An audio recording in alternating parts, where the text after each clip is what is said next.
Primeiro que entra, a gente já começa, é isso? Muito bem. Porque isso fica tudo gravado e depois vai para o YouTube e fica também no Facebook, né? Então, não é perdido nada. Tudo que a gente está falando agora já vai ficar, de alguma maneira, registrado. Então, deixa eu começar a apresentar. Tá. Bom, bem-vindos. Essa é mais uma live do IGEP. Como nós estamos planejando nesse período excepcional por conta da quarentena, pretendemos fazer lives toda quinta-feira às 21 horas e todo sábado às 18 horas, com os professores... Domingo. Desculpa, não sábado, domingo, às 18 horas, né? Com os professores do IGEP. No início eu estou participando, depois talvez eu fique como eminência parda dessa história toda. A ideia é estar mantendo proximidade, a ideia é não perder o vínculo, a ideia é a gente trocar, manter a unidade, tanto nossa, dos professores do IGEP, quanto da gente com os ex-alunos, com os atuais alunos e com os futuros alunos. Porque, afinal de contas, nós temos quase 400 alunos esperando o início das aulas que deveriam acontecer em março, nas cidades do Rio, Brasília e São Paulo, e nós estamos jogando para agosto. Mas tudo deve ter um sentido, vamos esperar esse sentido também por conta disso tudo. Hoje, essa live vai estar falando sobre angústia, melancolia e saúde psíquica, né? Tudo a ver com esse momento que nós estamos vivendo e tudo a ver com as convidadas da live, né? Porque a Lilian faz um trabalho de doutorado basicamente em cima da temática da angústia e a Cristina também trabalha bastante isso. Ambas são professoras do IGEP, doutoras em ciências da religião, psicólogas, amigas, e estão com a gente há mais de 20 anos. Então, bem-vindas. Eu queria que a Lilian falasse um pouco, depois a Cristina, e a gente já começa a discussão. Legal, obrigada, Val. Só fazendo uma correção, né? O meu tema é melancolia, angústia da Cristina, tá? É verdade. Mas tudo será mesmo shows. Mas tudo desemboca na depressão, não? Exato. Hoje seria isso. Hoje seria isso. Bom, boa noite, gente. Olá para todos. É um prazer estar aqui. A gente está conversando mais uma vez. Eu e a Cris já discutimos essa questão da angústia e da melancolia já há algum tempo. A gente já fez, inclusive, a apresentação no Congresso de Psicologia Junguiana, Psicologia Analítica, enfim. É um estudo, uma pesquisa bastante aprofundada, já que os termos melancolia e angústia e aquilo aqui, o conteúdo, né, aquilo a que ele se refere, vem sendo apresentado já há muito tempo, né? A melancolia, vou começar só a dar uma pinceladinha na melancolia, depois a Cris fala da angústia e a gente vai batendo bola, tá? A melancolia, o termo melancolia, ele aparece no século IV a.C.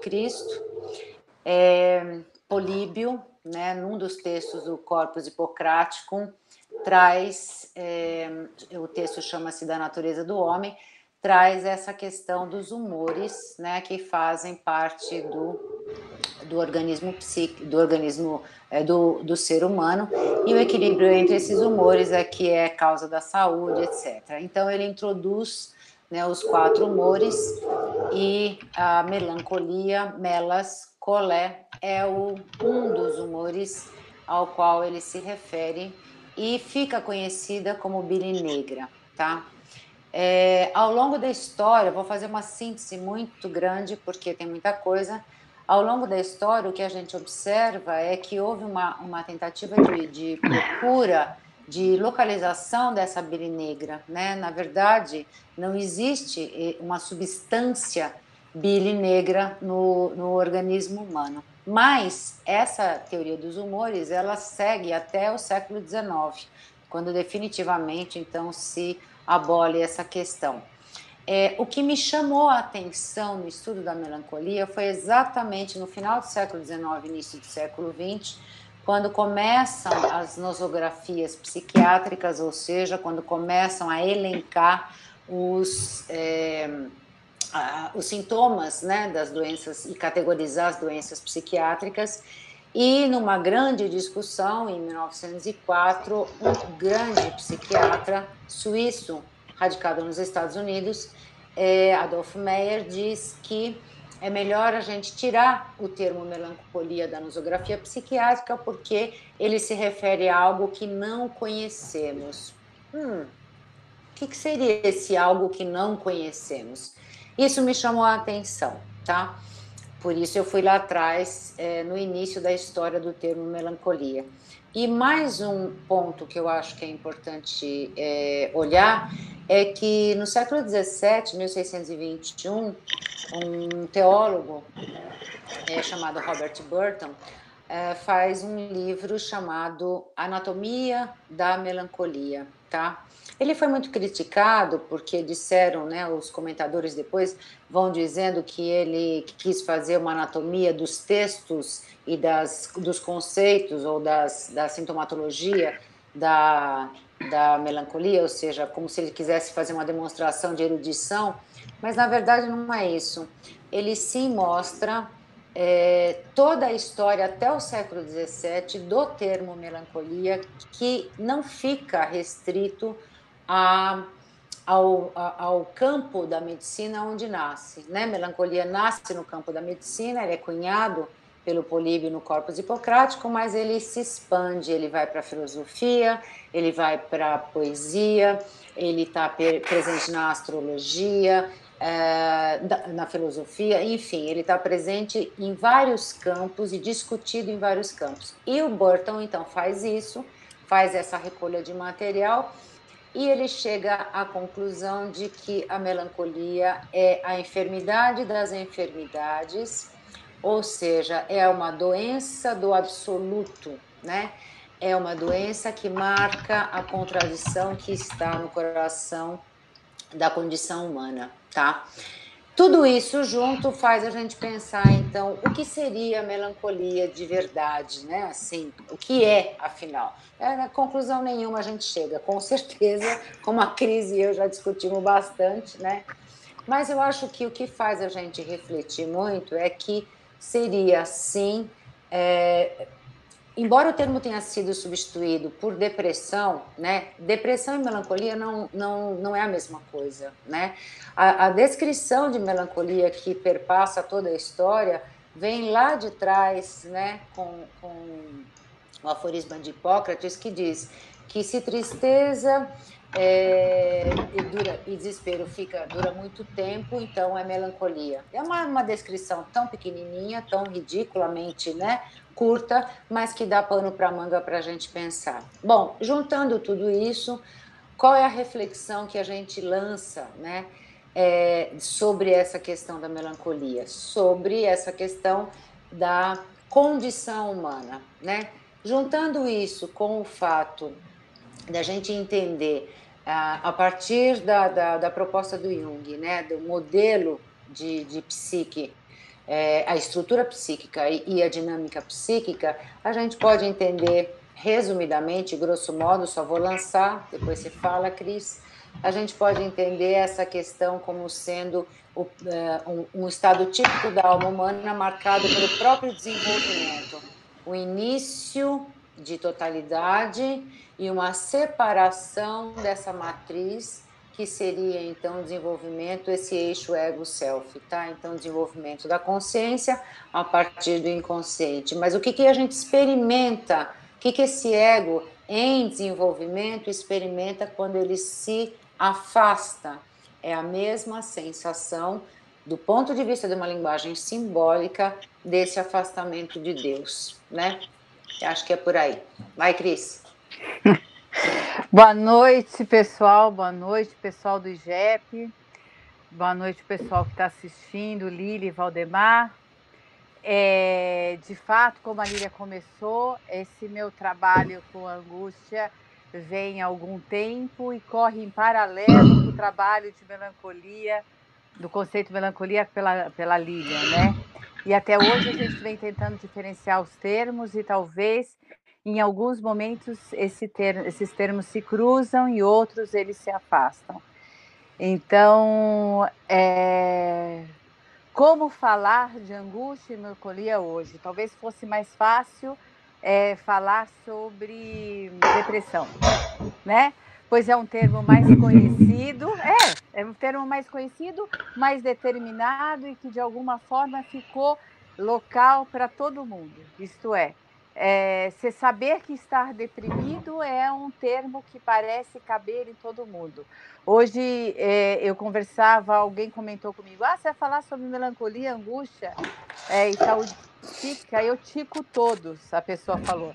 Sou melancólico, sou deprimido, sou angustiado e por aí vai, né? Eu acho que nos dias de hoje todos eles acabam se tornando sinônimos, mas de fato não são. A Lili e eu temos conversado muito sobre o que seria ser melancólico, quase como um estado, e o que seria ser angustiado, se de fato todos nós, diante do desconhecimento, do desconhecido, ou do que a gente poderia falar sobre estar distante de Deus, isto é, no silêncio de Deus, que é um silêncio que nós estamos vivenciando hoje, né? Quando a gente fala sobre o silêncio de Deus, é quando a gente fala sobre aquilo que não conhecemos, que não conseguimos controlar e que não entendemos os motivos, isto é, que não entendemos o que é que, de algum modo,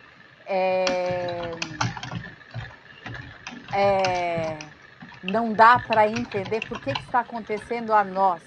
A gente sempre se refere ao eu como como um lugar onde a gente tenta compreender, objetivar, controlar e tentar definir aquilo que a gente está vendo. A angústia é justamente isso. Tentar fazer uma escolha de uma objetividade, tentar entender aquilo, ou fazer uma escolha a partir de entendimento de algo que nós não compreendemos.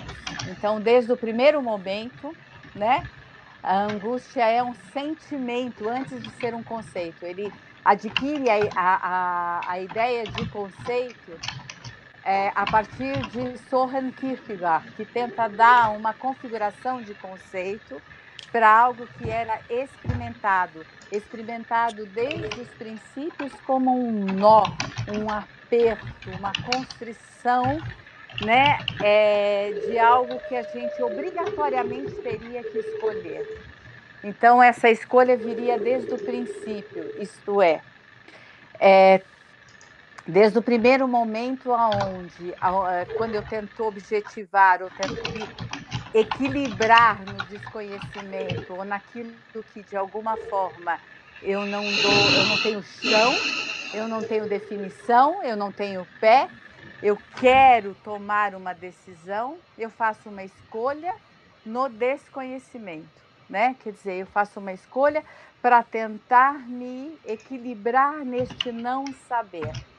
Então, neste momento, eu experimento essa angústia como uma constrição, né?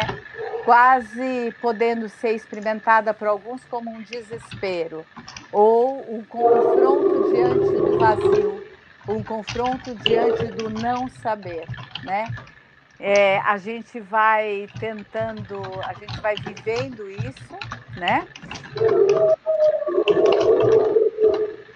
A gente Val, vai seu vivendo cachorro. isso, a gente vai vivendo isso a cada É, momento de decisão e às vezes a gente acaba traduzindo isso como ansiedade, como uma tomada de decisão que eu preciso ter e que eu preciso responder ao mundo de forma objetiva ou a mesmo a mim mesmo. Quando eu não sei exatamente o que fazer e eu vou criando formas de fazer para tentar me sentir menos ansioso e, portanto, poder eliminar essa sensação de angústia. Mas a angústia, do mesmo modo que ela tenta objetivar uma expressão, né, algo que não sei, ela também acaba confrontando este não ser, mas ela também acaba criando o mundo. Acho que todo mundo que nós vivemos, né, acaba sendo resultado deste movimento do não ser para o ser, né? Então, acho que a gente podia começar por aí, né, Vika? Então, Deixa falar um pouquinho. Na fala de vocês aí, eu estava escrevendo uma coisa. E todo mundo escutando o seu teclado batendo. Ouvindo a psique. Também dá para escutar? Você vê que é eficiente o meu microfone. Então. Não farei mais isso. Mas então, eu escrevi uma coisa que eu vou pôr na timeline aí como uma provocação, né? Eu coloquei assim que a depressão virou um senso comum, que acabou com a diferenciação da tristeza, da melancolia e da angústia. É uma psicopatologização dessas emoções humanas. Eu não colocaria, Cris, como sentimento, e sim como emoção, porque eu diferencio o sentimento como uma das 4 funções: pensamento, sentimento, intuição, sensação. Ok. Eu acho que, de fato, seria a afeto. Ideia da... a ideia é um afeto. A ideia então, da emoção aqui, sentimento, se saiu aqui, é em função da ideia de conceito, né? Então, mas assim... Mas é um afeto. Então, é a psicopatologização dessas emoções humanas que são naturais, porque, na minha visão, tristeza, melancolia, angústia faz parte da natureza humana e que servem para anunciar, aí sim, diferentes afetos que nos acometem, né? Então, o angst, que é esse aperto, é um afeto que me acomete para eu buscar um sentido de vida, né? A tristeza é um afeto que me acomete para lidar com o luto ou uma perda, né? E a mesma coisa a melancolia. É um afeto que me acomete, e eu gosto da ideia alquímica de melancolia, que vai para melanosis, né? Que é o negro, o negrume, a noite escura, para buscar, quem sabe, no fundo do poço, que vai ser a próxima live, inclusive, que a gente vai falar do filme na quinta-feira, a luz. Não sei o que vocês acham disso. Então, a questão toda é que é bem lembrado a história, né, da Melas Collet. Desde o início, qual foi a tentativa? A tentativa, você fala da psicopatologia, colocar como uma doença, né? Psicopatologizar. Da psicopatologização, né? Das emoções, da depressão, isso. né? Primeiro que depressão é um termo que vem da economia, né? Então já está fora do contexto psi, já eles tomaram emprestado da economia, né? Uma baixa na economia. Como a gente pode fazer, né? Como um paralelo, como uma baixa na economia pensando que a base da economia psíquica é a energia psíquica, né? É o afeto. Nós temos uma baixa desta energia psíquica, que é exatamente um movimento de retração, ou seja, como Jung denomina, de regressão da energia psíquica. Não vou entrar nessa seara. Mas, assim, voltando à história do próprio termo, desde lá de trás, a tentativa era de desvincular a ideia de uma metafísica, né, na Grécia antiga, de desvincular a ideia de uma doença causada pelos deuses, né, e trazer para uma materialização. Por isso, a Melas Collet, né, a substância negra. Só que negra, né? A Collet, que é a substância, o Melas é o negro, né? A melanina, que vai dar origem a esses outros termos todos, né? E é interessante porque isso foi no século IV a.C., quando o Políbio escreve aquele texto que eu já citei. Mas no século V a.C. havia uma ideia e se referia a essa melas, esse termo aparece como uma substância negra, mas assim, não é o negro no sentido da cor, é no sentido daquilo que provoca. E aquilo que provoca é exatamente essa ideia de mal, de noturno, de alguém que é acometido por isso fica errante. Se a gente buscar, inclusive, na mitologia, a gente vai encontrar Orestes como também o errante, né, que é acometido pela própria melancolia. A gente vai encontrar o Ajax, que não é o nosso Ajax aqui em Salvador, mas é o Ajax da mitologia, né, que se suicida, que é acometido de loucura, mata Mas tudo pode quanto é ser nosso bicho. também. Também, mas só que ele não cometeu suicídio ainda, né? Ainda não, espero Ainda que não cometa. Então, o que provocava, né? Essa substância provocava medo, tristeza, furor, a loucura, né? Ou a temível licantropia, que era esse andar errante. Então, ao longo da história, o que acontece? Sai da medicina, ou seja, aquela patologização, então ela é extraída. Por quê? Porque vai para a filosofia. Teofrasto, muita gente fala que é Aristóteles, mas a gente já sabe que não é. Teofrasto, no Problemata 31, ele vai dizer o seguinte, que vai fazer uma afirmação: todo indivíduo que se destaca em alguma área, seja política, economia, no direito, na arte, é melancólico. Por quê? A pergunta dele é essa. Ele afirma que todo indivíduo que se destaca é melancólico, mas ele quer saber por quê. E aí toda uma discussão em cima da filosofia. Depois é introduzida a ideia do Saturno. Vamos pegar no negro, vou ficando no negro da alquimia aí. Vem a ideia de Saturno junto, né? Como planeta da melancolia. As características de quem é filho, né, nascido sob a influência de Saturno, as características são muito próximas das características da melancolia ou do melancólico, e assim por diante, né? Quando a gente percebe que a discussão ultrapassa a patologização, por isso que eu retomo a partir do Adolf Meyer, ele substitui o termo melancolia por depressão nos tratados no DSM, daí para frente, de psiquiatria. Por quê? Porque a melancolia é muito mais do que isso, não é uma doença, né? É um estado típico da alma humana. Se a gente aproximar e entender essa questão do desenvolvimento psíquico, tal qual o Jung coloca, se a gente pegar, por exemplo, uma fala de Petrarca, né, quando ele fala lá no século XIV, até então, tudo isso é um aspecto que vem do externo. Quando ele começa a se questionar e começa a se perceber que existe uma divisão interna entre aquilo que é a alma e aquilo que é o corpo, quando ele fala assim, o meu corpo eu posso entender e posso controlar, mas a minha alma, quiçá eu conseguisse entender alguma coisa, e esse estado é traduzido como ansiedade, como melancólico, como, enfim, esse estado de tomada de consciência. E se a gente perceber essa ferida que fica sempre eterna, como a ferida de Prometeu, por exemplo, ou como o pecado original, a queda, quando a gente nasce, nasce no sentido da existência, quando o indivíduo, o ser humano, passa a existir no tempo e no espaço, o que acontece? Essa queda é provocada pelo quê? Exatamente pela tomada de consciência. Quando que toma consciência? Quando se enxerga, se percebe diferente do outro. É só lembrar do que a serpente fala, né?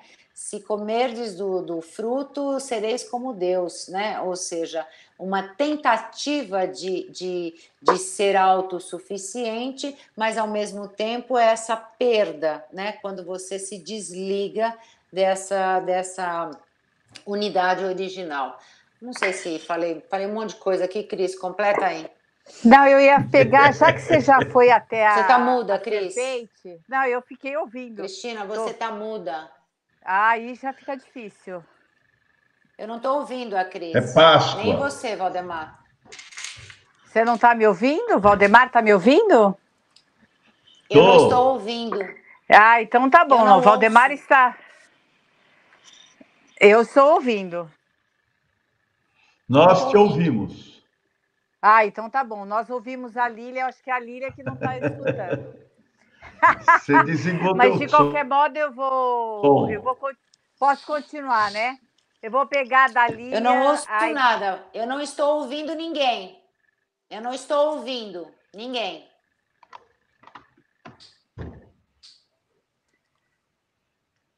Eu vou te ligar.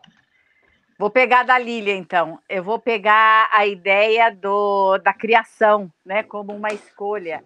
Na verdade, ela estava falando sobre o fato de se desde a criação a gente tivesse diante desse confronto. Na criação, se a gente pegar o mito da criação como uma referência, a ideia de sermos igual a Deus já nos leva a essa escolha, né? Quer dizer, se eu quero ser igual a Deus, eu de algum modo faço uma escolha.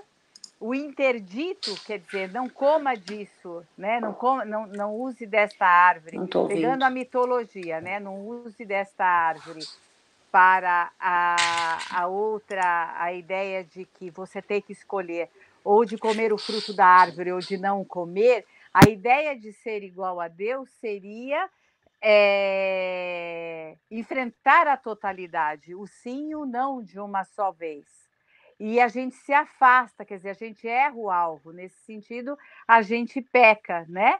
Que é a ideia de errar o alvo. Portanto, a gente não faz a escolha de conseguir dar conta desta totalidade, mas como consciência, como discriminação e diferenciação, a gente faz uma escolha. A angústia estaria aí. Diante deste não saber, a gente teria que fazer uma escolha, tomar uma decisão, diferenciar, discriminar, e esta decisão faria com que você, de algum modo, tivesse que reagir, né? Nós estamos aqui tentando, pessoal. Pelo jeito, houve um problema de áudio e a Lília não está conseguindo atravessar aqui com a gente. Nós vamos dar um minutinho. Enquanto isso, eu estou falando aqui da escolha, nós vamos ter que fazer uma escolha também para que o nosso pessoal aqui recupere o áudio. Eles estão falando. Nós vamos dar só um minutinho para a gente poder recuperar o áudio da Lília. Talvez seria melhor a Lília refazer a ligação dela. Ó, eu estou entrando agora no áudio aqui de todos. Eu tinha desligado o meu microfone. Melhor você entrar e sair. Talvez Lilian, seja bom ela entrar e sair outra vez.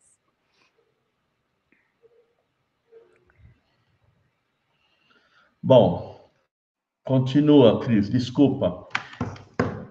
A Lilian está refazendo aí. Agora eu aprendi que dá para eu desligar o meu microfone, eu posso digitar minhas ideias que eu pus aí agora. Eu percebi isso, inclusive. Né? Eu percebi isso. Inclusive, na sua outra ideia, enquanto a gente espera ela, né? A noite escura da alma, né? Eu acho que este é o nosso maior enfrentamento. Quando a gente está diante de algo que nos impacta, que nos é desconhecido e que a gente perde todas as referências que temos, né, para poder fazer as nossas escolhas, né? A noite escura da alma é o enfrentamento do próprio não ser em nós, desse silêncio de Deus que parece não ter referência. Agora Lília voltou? Ótimo. Voltou. Eu acho que você tinha me emudecido e aí não voltava, porque aqui não tem nada que faça sentido. Enfim. Eu estava aqui fazendo a referência, Lília, a sua ideia da criação. Agora ela sumiu. Ela saiu outra vez. Sabe o que é isso? É a melancolia. Vai para a melancolia deu negro, né? A melancolia deu negritude. E todos estão afirmando que estão nos escutando. Então, a gente tem que continuar enfrentando o não saber da tecnologia, que este é um dos que está nos confrontando hoje, né? Voltou, Lilian? Voltou, Lilian.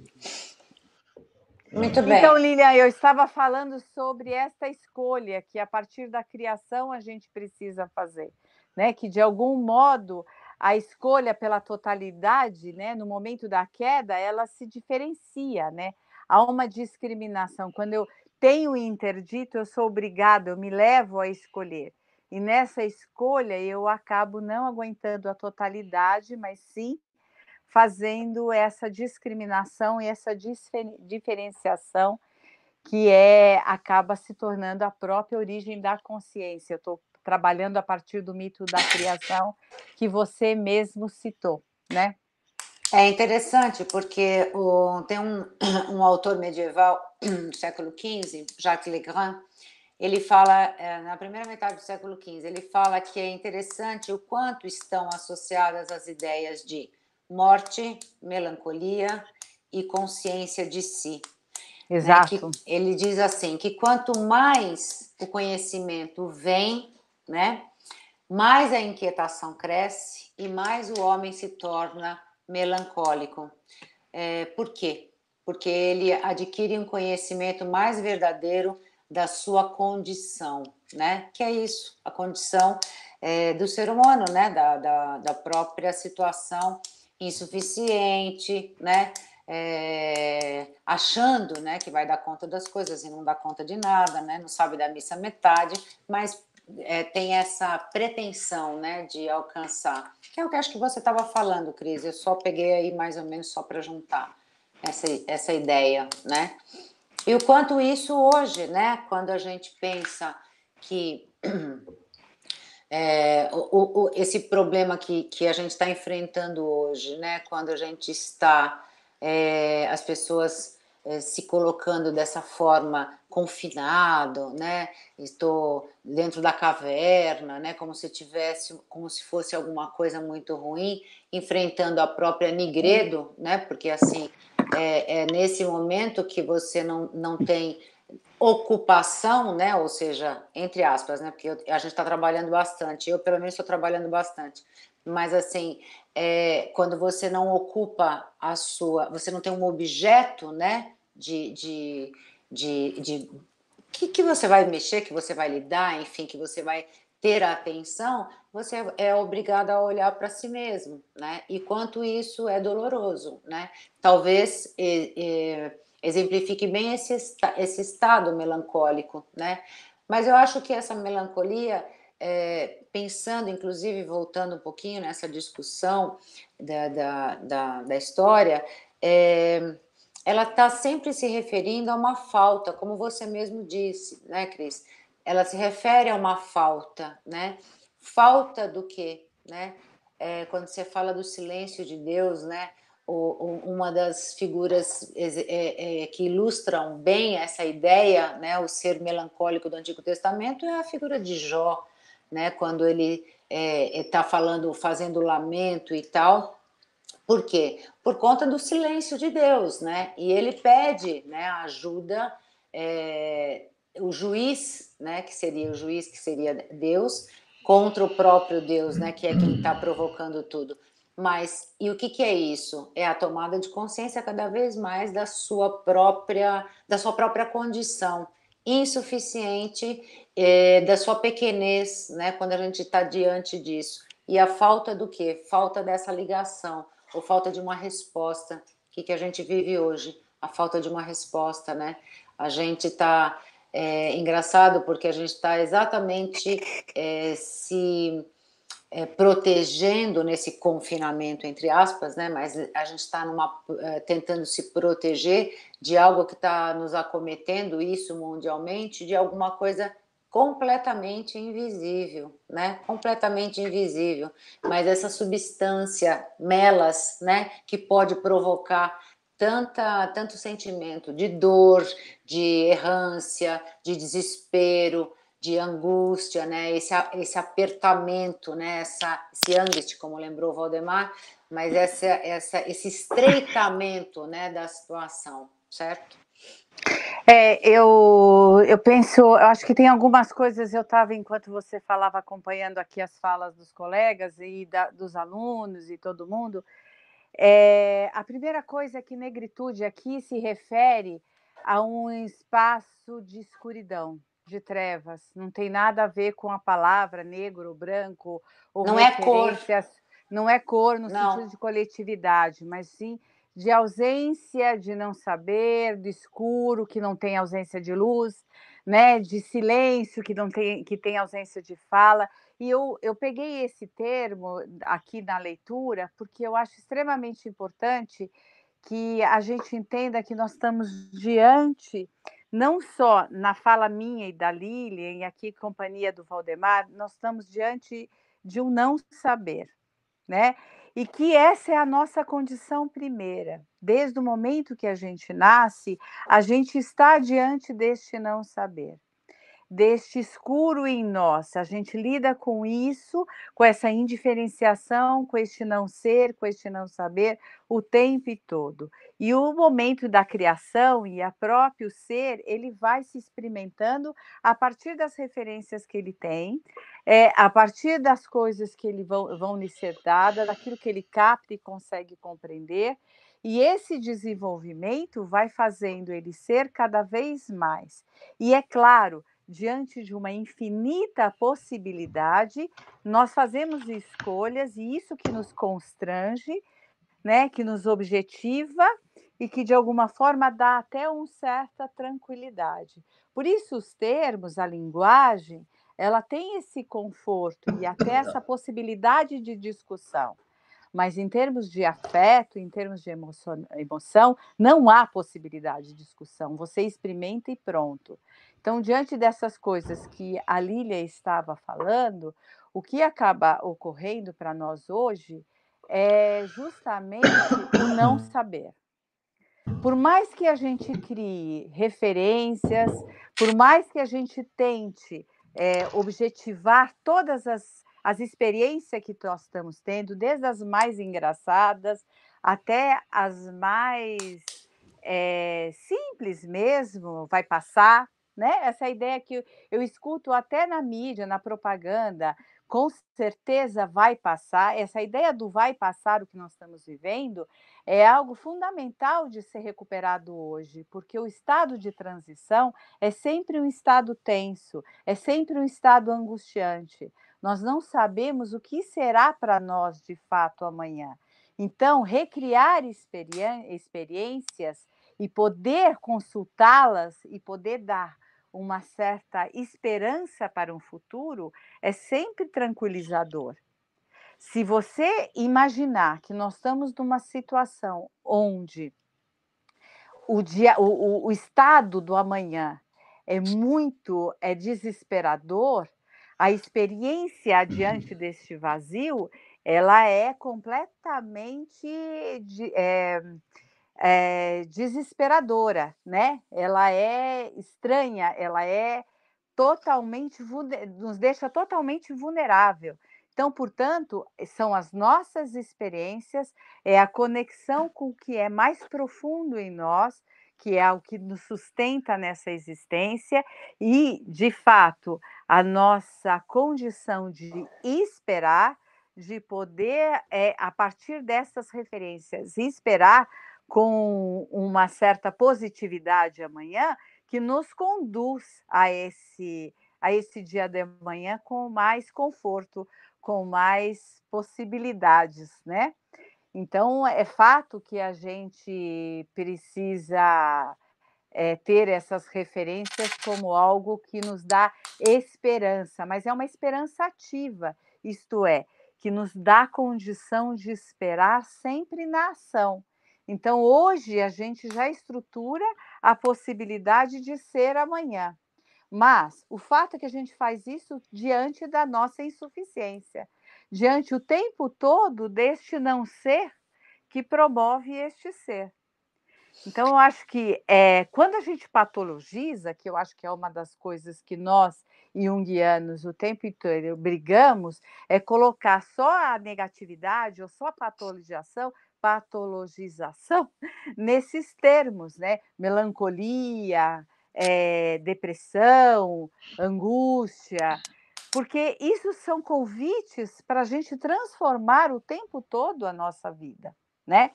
O estar melancólico nada mais é, talvez, eu não sei se a Lília me corrige aqui se eu estiver errada, né? A percepção da realidade da existência. Há uma vulnerabilidade em todos nós, há uma insuficiência em todos nós. Essa percepção ela é aguçada, ela é extremamente sensível. E só as pessoas sensíveis aqui conseguem perceber a insuficiência de nosso ser. E, por um outro lado também, se a gente não tem essa possibilidade de transformação e de força e de enriquecimento do nosso ser, né, é impossível chegar no dia de amanhã, né? Então, de algum modo, a angústia sempre vai ter essa condição de, diante do nada, enfrentar um aperto de que é que vai ser para nós. Nós estamos aqui, de hoje, os três tentando dar conta, né, de uma série de emoções que, de alguma forma, nos tira a tranquilidade, mas possibilita, desta mesma forma, criar esperança, criar condições possíveis para esperar o amanhã. Não sei. Então, eu acho que eu estava vendo aqui as colocações, né?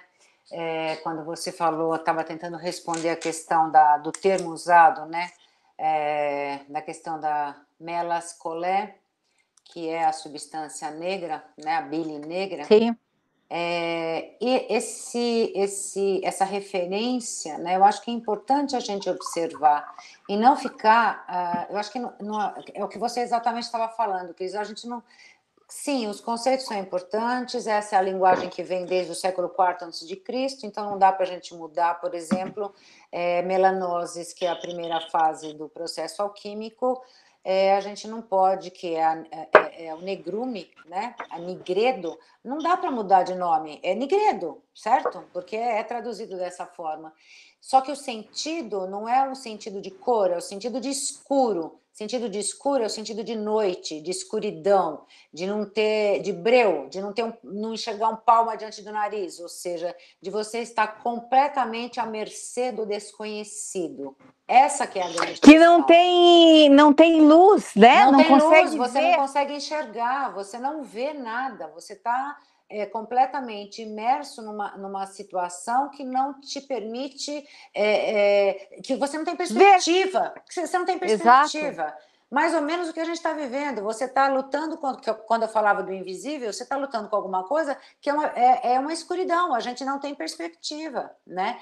Então a gente não consegue saber o que vai acontecer, e nós somos seres que precisamos de referência, nós precisamos de ter pontos, né? Por que a gente precisa? Porque é isso que nos dá norte, né? Então, quando a gente mergulha numa situação e essa assim, objetividade, nem te cortando, essa objetividade que também nos acalma, né? Sim, de algum modo, sim, quando você dá um nome, você uma, sabe do que você está um falando. norte. Quando você dá um nome, quando você rotula de alguma forma, você sabe do que você está falando, você consegue materializar e você consegue se relacionar com isso, né? Mas voltando na questão sobre essa escuridão, né? Eu perdi aqui alguma coisa, bom, eu não vou conseguir recuperar. Que você estava falando, Cris, a própria, se a gente pudesse fazer uma diferenciação, embora seja muito arbitrária, mas assim, a gente poderia dizer que o estado da alma, a gente poderia dizer que é melancólico.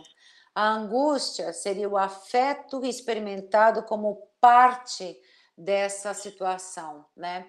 É interessante porque se a gente voltar, o processo, né, esse processo psíquico onde existe essa separação, que eu estava falando anteriormente, pegando o gancho da proposta do Jung, quando a consciência se separa, quando o ego vai se afastando de self, ou seja, numa analogia na linguagem metafórica, quando o homem se afasta de Deus, né, que experimenta esse afastamento como de duas formas. Se por um lado é necessário, a necessidade, a nanquê, se por um lado é necessário para que ele possa se desenvolver, e é uma busca, né? Porque a gente precisa desenvolver essa autonomia, conquistar essa autonomia. Por outro lado, também é uma dor, porque quando eu me sinto completamente, é aquela frase de Cristo na cruz: ó Pai, por que me abandonaste? Quando você experimenta esse abandono, que é o silêncio de Deus que você estava falando, só estou fazendo um gancho com tudo isso, né? E esse processo é quando você percebe que você não é o criador, que você é a criatura, que você precisa se colocar nesse lugar, né? Então, a angústia você experimenta, que é exatamente esse fundamento, né? Essa angústia de viver, ou seja, essa diferenciação eu-mundo, Deus ou divindade, seja lá o nome, a emoção experimentada é essa num estado que é típico da alma humana. E a patologização seria a depressão. Entendeu? Eu não sei se eu consegui fazer o sim, gancho. Eu acho que eu entendo. Na verdade, a gente tem aqui para o público presente, eu brinco que eu e a Lília temos uma grande história, nós duas, desde o tempo lá do início das nossas pesquisas. Olá. De tentar diferenciar esses termos, né, Lília? Sim. Então, eu acho que, de algum modo, de fato, a angústia é uma experiência o tempo todo da ação de um estado melancólico, não que ele precisa ser único, né? Eu acho que grande parte das vezes o nosso estado não é tão melancólico assim. Embora algumas almas tenham um estado melancólico por compreender esta condição de vulnerabilidade, de compreender essa existência, de certa forma, tão afetada pela própria condição humana. Eu acho que quem é vivo sabe e que sabe ter consciência. Posicionar alguma coisa. Só para fechar o processo, só para fechar o pensamento, né? Essa condição de ser mortal, eu acho que, de algum modo, ele já coloca esse estado melancólico como uma das possibilidades. E essa experiência de ser angustiado como uma experiência de ação a cada momento diante de um desconhecido, de algo que a gente confronta, né? Então, claro que ser vivo é um ser que está o tempo todo em movimento e em confronto com este não ser. Vou passar a bola aqui para o Val, que está gritando. Deixa eu só completar essa frase aí. O Robert Burton, fala no Anatomia da Melancolia, ele fala: a melancolia é o caráter da mortalidade. Certo. Exatamente. E a angústia é o ser que tem consciência dessa mortalidade e que de algum modo é obrigado a escolher, e ao escolher na ação de fazer vida, deixa um acompanhamento de opções que acabam de morrer, né? A cada instante. Diga, Val. Fala, Val. Então, eu volto para aquela frase, eu volto para a provocação. Primeiro, essa coisa do politicamente correto me cansa, até porque hoje a gente está vivendo o domínio do politicamente incorreto e batem palma para isso. Então, é uma bobagem ficar preso nesse politicamente correto. Segundo, não é à toa que a palavra melas, que é negro, tem a ver com a melatonina, do ponto de vista da neurociência, que é o que te faz dormir. À noite você produz melatonina para dormir e ir para hipnose, ir para a escuridão e entrar em contato com o self, que representa a divina em nós. Né? E não é à toa que na pele, quando a gente toma sol, a gente produz melanina, que deixa a gente escurinho. Então, é uma bobagem ficar querendo mudar a Nigredo e essa coisa do negro como uma forma de você lidar com a ausência da luz para buscar a verdadeira luz que não está fora, mas que está dentro. Por isso que a melancolia tem a ver com uma experiência de chamado, de religação, de religiosidade, diferente da angústia, que na minha visão tem a ver com a coisa da falta do sentido para fora, né? O indivíduo, exatamente por não ter a possibilidade de resgatar a luz de dentro, ele fica apertado no angst, porque ele sabe o que fazer para fora, e aí, quando muito, ele toma antidepressivo e fica trabalhando como um autômato, fica trabalhando como um indivíduo sem sentido, sem significado. Então, para mim, esse par melancolia e angústia são dois instrumentos fantásticos do self para chamar o indivíduo para a consciência do processo de individuação, para a consciência do caminho do autoconhecimento e da verdadeira busca da luz interior. Mas ele só vai encontrar ela quando ele faz aquilo que João da Cruz fez, passar pela noite escura da alma, né? E senão não tem sentido. Não. E por isso que eu chamo a angústia de uma ação. Por isso que eu chamo... Então, Val, por isso que eu chamo a angústia de ação. Dessa coisa de jogar para fora essa experiência, né? Essa atitude de confronto. Ela pode servir para te apertar e te deixar neuroticamente enfeitiçado, né? Na sua repetição protegida, ou ela pode, e aí se virar uma ansiedade patologizante, que de algum modo te coloca num comportamento constricto, ou ela pode jogar para a criação, para a experiência de fazer ser a todo momento. Né? Então, exatamente. Ela vai ser... Fala, então, exatamente isso, né? Quer dizer, o Val falou como dois instrumentos. Sim, dois instrumentos. Tem uma ilustração dessa ideia, tem um texto, chama-se a Tábua de Sebes, bem lá da antiguidade, e é muito interessante porque o desenho é uma montanha e a subida é em espiral. Só que aqui, nessa base, entra todo mundo. E ao longo desse percurso, vai se restringindo quem vai conseguindo passar. Quando chega lá em cima, num pedaço que vai chegar no topo, que é maravilhoso o lugar, né? Só que é um lugar de extrema solidão. Esse é o estreito, mas você precisa desse caminho espiralado que vai se estreitando, que vai apertando, para você alcançar esse topo que é o conhecimento de si. Só que esse conhecimento de si é extremamente solitário, por isso que o melancólico é solitário. E ele vai passar, como você estava falando, que era a questão da angústia como ação. Exatamente isso. É aquilo que é experimentado durante esse processo de alcance. Traduzindo na linguagem psicológica junguiana, o desenvolvimento psicológico leva a essa solidão. Né? O Jung, no Livro Vermelho, deixa isso muito claro, né? A extrema solidão, quando ele experimenta todos aqueles aspectos... Nesse confronto, né? Nesse confronto. E qual é o confronto? Exato. É o mergulho no escuro.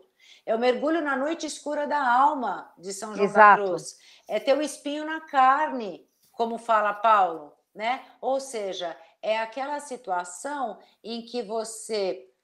De novo, do ponto de vista da estrutura psíquica, é o movimento da energia psíquica para trás, para resgatar aquilo que não foi posto, que não pôde ser desenvolvido. É o movimento de regressão da energia psíquica, né? O Ajax adora falar disso. É o movimento de regressão que é uma escuridão, é o mergulho no escuro. É quando você dá passos para trás, mas lembra... que numa prova de Olimpíada, que nem vai ter esse ano, mas assim, prova de salto em distância ou salto em altura, o atleta, ele não vira para o obstáculo que ele vai ter que transpor e anda e depois vira e salta. Ele vai caminhando para trás, ele vai andando para trás para poder adquirir o impulso necessário para transpor aquele obstáculo. É a mesma coisa. O movimento da energia psíquica é isso que permite. Só que isso é a melancolia, porque o estado. É só lembrar daquela frase do Jung no Civilização em Transição, no volume 10. A consciência é o maior atributo do homem e, ao mesmo tempo, seu maior pecado. Qual é o pecado maior, né?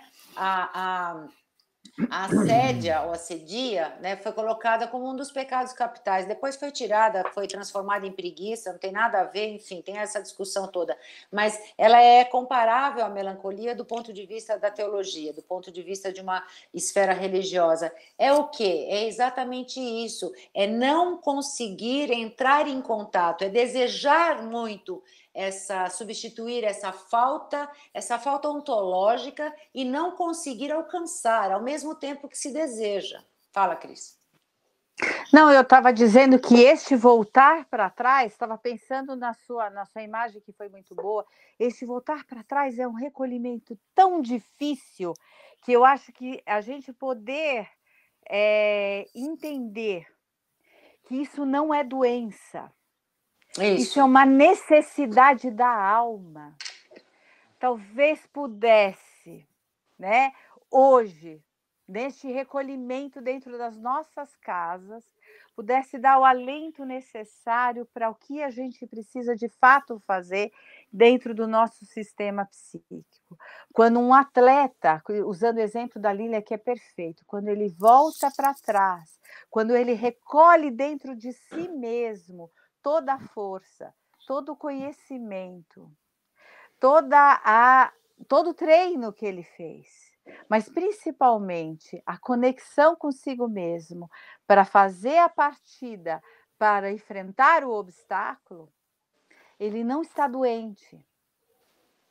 A alma está pedindo um tempo extremamente necessário e visto hoje coletivamente como algo problemático, como algo patológico.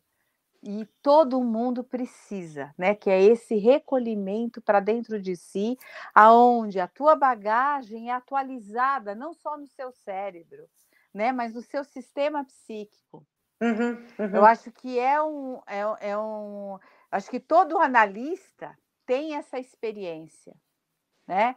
Que é essa regressão da energia, né? Um momento onde a doença, os obstáculos de fora, porque isso é outra coisa que eu acho extremamente importante.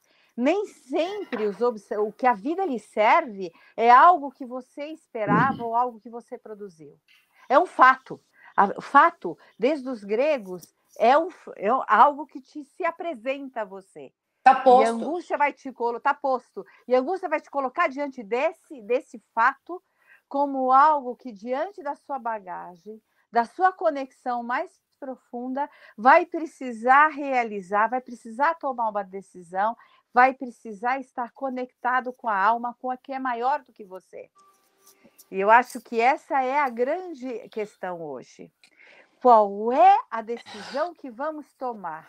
Na realidade... hoje... É o que fazer com isso, né? Porque isso está posto, a situação está posta. Não a situação está posta.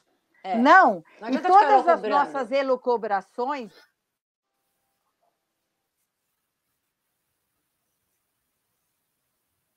A Cris sumiu. Travou a Cris? Você está aí, Lília? A Cris caiu. Mas então, o que ela estava falando, né? O que a vida te serve, na maior parte das vezes, não é aquilo que eu, da ponto de vista do ego, desejo e almejo. Pelo contrário, às vezes é o oposto. Mas é aquilo que, do ponto de vista do self, eu preciso para a minha evolução. E pegando um pouco aquilo que você traz, né, do Jung falando sobre a questão da consciência, de fato, estar consciente é penoso. Estar consciente é o estar transitando entre a angústia e a melancolia, a busca de sentido, o enfrentamento do sombrio, a busca de significado.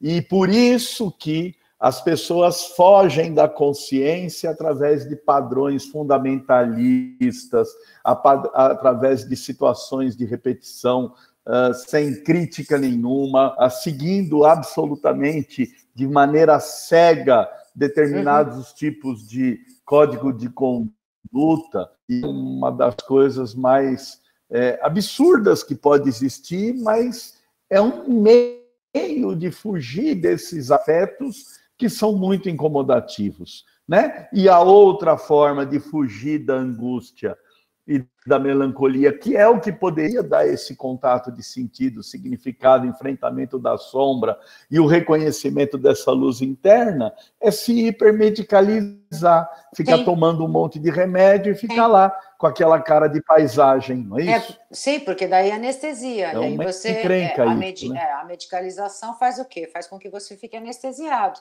Se você está anestesiado, você não precisa experimentar nada disso, o que é muito difícil. Mas voltando na consciência, só para completar, eu achei aqui a frase do Paraíso Perdido de Milton, né, no canto 4. Do Jung. Não, Paraíso Perdido do Milton. Milton, tá? Ele fala o seguinte: ó consciência... Do Milton, tá. Do Milton, Paraíso Perdido. Ó consciência, em que precipício de terrores e horrores me tens lançado? Para dele sair, nenhum caminho encontro. Mergulhado em um abismo, no mais profundo abismo. Olha só a definição disso, né? Então, o Paraíso Perdido de Milton já fala dessa experiência, né? Que o Jung vai traduzir em termos psicológicos do significado disso, né? Então, é bem essa situação. O que você estava falando, Val, você está falando hoje, século XXI. Robert Burton falava isso no século XVII, né? Que as pessoas, ao invés de entrar em contato com as coisas, com a sua interioridade, com o significado e o sentido que aquilo, que aquela vivência teria para aquele indivíduo, elas fazem o quê? Elas vão em busca do fora, elas vão adquirindo coisas, elas vão se fazendo um movimento para fora e vão tentando preencher essa falta, que essa falta é interna e ela nunca vai ser preenchida, porque é um vazio existencial, é ontológico isso, né? E do ponto de vista psicológico a gente entende. Agora, qual é a coisa, né? Qual é a ideia? A Cristina voltou. Voltei. Graças a Deus, né? Foi abduzida, voltou. Tá. Mas voltei, tive que entrar outra vez. Desculpa, pessoal. Então, a gente só estava falando dessa coisa, o Val estava só completando aquilo que você estava dizendo, e eu só lembrei de uma frase do Paraíso Perdido do Milton, que ele fala da consciência, né? Ó, consciência em que o precipício de terrores e horrores me tens lançado. Para dele sair, nenhum caminho encontro, mergulhado num abismo, num mais profundo abismo, que é exatamente isso que a gente está falando, né? E o quanto essa coisa de sair em busca... porque aí, ó, a gente foge da consciência indo para o paraíso pré-consciente, pré-adâmico, né? Antes da queda do paraíso. Porque aí fica naquele sentimento que o Hillman fala maravilhosamente bem, né? Que é aquela confiança primordial, né? Que o indivíduo fica lá naquela situação, né? Sim, fica naquela questão, né? Quando o divertimento, né, fica cada vez mais para fora, para frente, trabalhando, porque ele não consegue vazio com o seu nada interior, né? Exatamente. Na verdade, o divertimento do o divertimento de Pascal. Né? Que é exatamente o oposto a ennui, né? A gente se ocupa com tudo, se justifica com tudo, né? Dá sentido para todas as coisas, para de fato não confrontar, né, com aquilo que é verdadeiramente o seu eu em expressão. E eu acho que esse é o momento, né? O que de fato precisamos fazer, né? Se ocupa com tudo e fica. E fica o quê? Não é? Se ocupa com tudo e fica com nada. Se ocupa com tudo e fica com nada. Então, mas não é. Se ocupa com tudo para não olhar para o nada, né? Para não olhar para o nada, porque eu acho que... O Berdyaev que fala disso, né? Dessa nostalgia, né? Que mas esse eu acho que é essa ideia... Fala. A mesma ideia do negro e do nada, né? A ideia de que o nada possa ser negativo, né?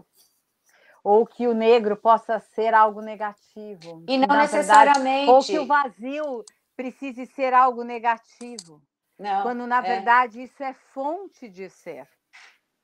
Né? O confronto com este não saber, com o negativo, com o negro, é fonte de ser. No nada há algo. Com certeza. Aliás, porque a luz nasce da escuridão, né? Então, assim, Sim. é preciso ter esse escuro, né? Então, é interessante a gente observar isso e observar o quanto a gente se atém a outros detalhes menos importantes, justamente para não entrar em contato com aquilo que é de maior importância, ou seja, o significado disso, né? E não o que externamente ou superficialmente pode estar sendo expresso, né? Muito bem. Eu acho que uma das coisas mais difíceis hoje, aí. né, essa ideia hoje que a gente tem pensado muito, é como confrontarmos com os nossos maiores medos, né? Uhum. E eu acho que diante disso, talvez os nossos maiores medos estejam como uma criança, tudo escondido dentro da escuridão, do negro, daquilo que não é revelado. Sim. Não é só os nossos maiores medos individuais, porque esses, de alguma forma, você vem traduzindo ou consegue evitar, mas é quando os nossos maiores medos estão sendo expostos, né, coletivamente. E aí os nossos maiores medos do que vai ser amanhã, de como eu vou conseguir segurar, eu tenho com base para isso, para o amanhã, aquilo que eu tive ontem. Eu não sei se nós vamos nos tornar melhor, eu gostaria de ter essa esperança, mas eu confesso que eu sou mais, eu sou mais pessimista para essa esperança, eu torço por ela, mas de fato que nós não vamos ser iguais a ontem, isso não vai. Muitas coisas irão se transformar nessa transição. Só que eu acho que os nossos maiores medos estão justamente no confronto daquilo que a gente tende a achar como correto. O mesmo modo de produzir, o mesmo modo de usufruir, o mesmo modo de sustentar, o mesmo modo de compreender. O mesmo modo dá sempre muito tranquilidade. Neste momento, acho que nós estamos confrontando que o mesmo modo não será mais possível. E isso que eu acho que deixa muita gente agoniada e especialmente angustiada. Como ele vai decidir ser quando não há mais o mesmo modo de ser? E aí eu falo economicamente, socialmente, financeiramente, psicologicamente, por aí vai. Se a gente resgatar um pensamento gnóstico, né, eles dividiam os seres humanos em 3 grupos, né? Os ilíacos, os psíquicos e os pneumáticos, né? Só estou resgatando os gnósticos porque o Jung fala bastante disso, e se a gente pensar que os ilíacos são aqueles ligados ao corpo, à matéria, aquilo que é, né? Os psíquicos, eles ainda têm uma chance porque eles já são mais ligados na questão mais de alma, né? Mas quem vai poder se transformar e alcançar alguma coisa superior seriam os pneumáticos, são os eleitos, né? Então, eu não sei se a possibilidade de transformação, ela está posta. Cabe às pessoas poderem agarrá-la ou não. Eu tenho a impressão, eu sou bastante pessimista também. Sou capricorniana, filha de Saturno, melancólica, então não tem jeito, né? Sou igual o Burton, igual o Fitino, o Petrarca, não é à toa que eu trabalho com a melancolia, eu não tenho essa esperança, né? Eu acho que as coisas vão talvez caminhar até para pior. Para mim é a integração. Por conta da cegueira, né? Por conta da cegueira. O que é, Val? Para mim é a integração entre as 3 dimensões, né? A integração com o espírito, né? O pneumacói como espírito, mas assim, uma coisa não pode ser superior à outra enquanto experiência terrena, né? Então, eu entendo que essa conexão corpo, mente e alma, né, é o que vai dar a possibilidade de superação desse momento estranho que nós estamos vivendo, né? Eu acho que essa é a saída mesmo, né? E não negar nem a melancolia, nem a angústia, em que são grandes parceiras para a evolução. Exato. Assim como quando a Cris saiu, eu estava comentando, né? Que você disse, o que a gente espera nem sempre é o que vem, mas vem não o que a gente espera, o que a gente necessita para a nossa evolução, né? Então, a hora que eu começo a compreender que o que está vindo, por mais estranho que seja, é uma oportunidade para a minha evolução, as coisas mudam de figura, porque eu passo a simbolizar o que está vindo e não literalizar e nem ficar dando murro em ponta de faca. Eu vou transformando criativamente. Aliás, é isso que o Jung coloca no início da obra dele, quando ele fala, olha, a reflexão é geradora de angústia, mas aquilo que aplaca a angústia é todo o potencial criativo. E é graças a essa criatividade que nós estamos fazendo essa live, estamos tendo essa discussão, estamos ocupando espaço, trocando com as pessoas, evoluindo, crescendo, apostando na alma humana, não é isso? Está apostando na alma. Sim, a gente aposta na alma, e a gente aposta na transformação, senão a gente não estaria nem aqui, nem teria optado por uma profissão como a psicologia e estaria trabalhando em outra coisa, certo? Mas a questão é ser realista, né? Quando eu falo que eu sou pessimista no sentido filosófico, né? Pé no chão, tá? Não é pessimista porque acho que tudo tá errado ou tá mal, não é isso. É pessimista no sentido filosófico. Como Jung mesmo já dizia, né? Só o pessimista, no sentido filosófico, é capaz de alcançar, então, essa consciência de si, porque tem noção de realidade.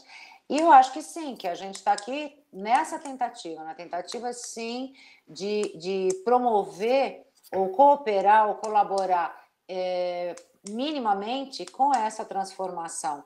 O Jung dizia, né, que toda mudança não começa no coletivo, toda mudança começa no indivíduo, que somos grãos de areia, grãos de água que formamos um oceano, né? Somos uma pequena gotícula, só que essa junção dessas gotículas é que formam os oceanos. Então, se cada um de nós fizer o seu pedacinho como uma gotícula, com certeza a gente consegue uma mudança maior, né? Mas a cegueira está aí, né? E às vezes as pessoas não conseguem, elas não têm capacidade para enxergar algumas coisas, né? Fala, Cris. Eu só... É isso aí, tem que ver o ensaio da cegueira do Saramago. Exatamente. Oi? Tem que ver o ensaio da cegueira do Saramago. Na verdade, eu só desejo coragem. Eu acho que talvez a coragem seja o elemento primordial hoje. Só que a coragem, lembrando todo herói, não se faz sem enfrentar o medo, sem ter consciência absoluta do medo. E o medo é diante do negro e do desconhecido, isto é, precisamos ter coragem para fazer diferente. E em cada um de nós. Eu acho que essa é talvez a grande mensagem nesse momento e o grande esforço que todo o trabalho analítico exige de nós. A coragem de fazer diferente, né? Então, acho difícil, né? Nesse momento tá a coragem de não fazer e ficar em casa, não é? A coragem de não fazer e ficar... Também, mas essa não é né? uma coragem de fazer diferente, Val? Pensa bem. Quando é que você imaginou que você ia passar... Lógico. Né? Quando é que você imaginou que você ia passar tanto tempo recolhido em sua casa, tentando que inventar modos de fazer diferentes? Aprendendo até a lidar na internet, a ser expert em lives, né? Quer dizer, exato. No meu caso, o meu maior momento foi ter que dar uma aula de matemática para minha neta. Simplesmente achei que aí eu me transcendia a mim mesma, entendeu? Porque o restante até eu fazia. Eu acho que, de fato, hoje, o que a gente precisa é trabalhar, eu acho que uma das maiores questões heróicas, né, da trajetória do herói, é ter coragem para fazer diferente, para pensar diferente, para olhar diferente para as coisas, né, e confrontar os nossos maiores medos, que é a nossa condição de finitude. Eu acho que é bem por aí mesmo, né? Mas não é só... para fazer diferente, antes disso, precisa o confronto consigo mesmo. Quando você consegue se enxergar, você precisa de coragem. Sim, porque senão não consegue, nem se você não consegue se enxergar como um indivíduo que tem essa possibilidade, não consegue mudar nada, né? Mas é isso aí, acho que a gente falou muito já. Já saímos, já voltamos e já passamos de uma hora. 75 minutos aqui. Bom, eu passo para vocês se despedirem, eu faço encerramento, eu agradeço a oportunidade de estar com vocês, crescendo junto, e estamos aqui, faremos outras certamente, né? Temos aí um longo caminho pela frente. Com certeza. Fala, Lilian. Eu agradeço também a oportunidade da gente estar conversando, é sempre gostoso, o tempo passa, a gente nem percebe, né? E tentar também passar alguma coisa das nossas reflexões, dos nossos questionamentos, para tentar colaborar com, se a gente conseguir o que eu falei, se a gente conseguir colaborar com um tiquinho, uma unha que seja, uma gotícula que seja, eu já estou bastante satisfeita, né? Cris, só para lembrar para você, matemática, a raiz da palavra matemática é matema, é tudo que se pode aprender, viu? Boa, Lívia. Eu acho que eu estou, de fato, agradecendo demais ao IGEP por tudo que eu posso aprender, né, neste trabalho de sempre buscar o conhecimento. A angústia, me falaram aqui, como lidar com a angústia. Eu confesso para vocês que este lugar é o lugar que não há como lidar. Na verdade, é a angústia que nos dá coragem. A todo instante, a gente precisa estar escolhendo. E não há como escapar disso. Nós estamos vivos. Isso já é uma graça, né? Então, o que a gente vai fazer da nossa vida é buscar ser o melhor possível, buscar o tempo inteiro com coragem, fazer cada instante se tornar significativo. Se não para nós, mas para o mundo, né? Para que a gente veio aqui, eu acho que não é à toa, não? Acho que é para, de algum modo, fazer uma passagem significativa para os outros, para todos que nos envolvem e para aqueles que amamos, né? Então, eu acho que a coragem acompanhada de amor é uma grande transformação para nós todos. Com certeza. E agradeço ao Val por essa oportunidade dessa discussão maravilhosa entre essas duas figuras, Lília e Valdemar, que eu gosto muito. Obrigada por ter vocês aqui como parceiros nessa discussão. Agradecendo também. Eu que agradeço. Lembrando, né, uma vez me perguntaram do que eu tinha, dizendo que eu tenho medo de não ter medo, porque quem não tem medo é louco, e tenho medo de ficar paralisado pelo medo, porque aí eu deixo de viver. Então, de fato, o medo tem a ver com angústia, com aperto, e a coragem, que é a ação do coração, é o coração que age, é o que alivia o medo, mas muitas vezes ele beira o ato de transgressão. Então eu gosto da frase do Drummond que fala do enlouquecer, né? É aquele ato que quebra, que rompe, que te liberta e que te dá o crescimento. Que a angústia eu quero agradecer a todos a audiência. Eu acho que é genial essas experiências, a gente cresce, tem insight, tem ideias. Eu fico sempre com vontade de escrever depois que vem umas experiências dessas. Quero lembrar que nós vamos ter uma live na quinta, às 21h, depois no outro domingo, às 18h. A gente vai continuar nessa toada. Quero lembrar que sempre o Léo que está aí falando, eu esqueço de avisar, da Clínica IGEP, os nossos analistas de formação estão atendendo de forma virtual. Vocês indiquem a Clínica IGEP, que neste momento é uma oportunidade para aliviar a angústia, a melancolia e outras cositas mais das pessoas que estão no claustro, não é isso? Eu só tenho a agradecer, eu acho que não tem mais o que falar. Muito obrigado e namastê, né? Já agora é só coronavírus em mim, saúde, coronavírus em você. Que horror! É isso aí. Beijo. Um grande beijo, uma feliz Páscoa, um bom renascimento para todos. Para todos nós.